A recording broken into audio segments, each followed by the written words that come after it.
টেক্সাসের বন্যার জন্য দায়ী মার্কিন প্রেসিডেন্ট। আমাদের রোজ এ ধরনের দুর্যোগ দেখা উচিত, ট্রাম্পের কারণেই আমরা এমন ফলের মুখোমুখি, ইঙ্গিতপূর্ণ মন্তব্য আয়ারল্যান্ডের রোজি ওডোনেলের। দীপ্তিমান ভট্টাচার্য রয়েছেন আমার সঙ্গে। দীপ্তিমান, কি কারণে এখানে ট্রাম্পকে দায়ী করা হচ্ছে, কি তার বক্তব্য?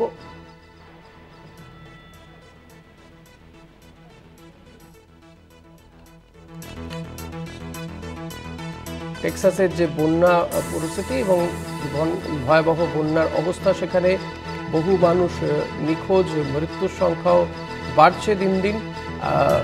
মার্কিন প্রেসিডেন্ট ডোনাল্ড ট্রাম্প শুক্রবার তিনি টেক্সাসে এই বন্যা পরিস্থিতি খতিয়ে দেখতে যাওয়ার কথা, কিন্তু তার আগেই এই মার্কিন প্রেসিডেন্টকেই দায়ী করা হয়েছে।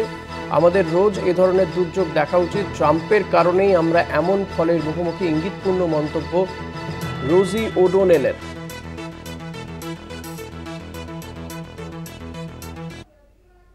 দীপ্তিমান ভট্টাচার্য রয়েছেন। দীপ্তিমান, এই রোজি ওডোনেলের এক্ষেত্রে কি বক্তব্য, কেন তিনি ট্রাম্পকে দায়ী করছেন?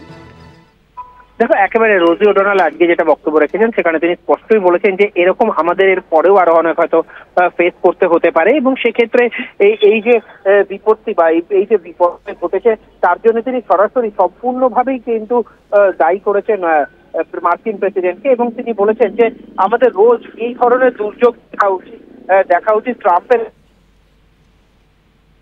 হ্যাঁ দীপ্তিমান, অর্থাৎ পুরোপুরি দোষটাই কিন্তু দিয়েছেন তিনি ট্রাম্পের উপর। আজকে টেক্সাসে যে বন্যা পরিস্থিতির সৃষ্টি হয়েছে এবং যে ভয়ঙ্কর পরিস্থিতি, সেখানে প্রায় 70-এর ওপর মানুষ মারা গেছে। ধন্যবাদ দীপ্তিমান।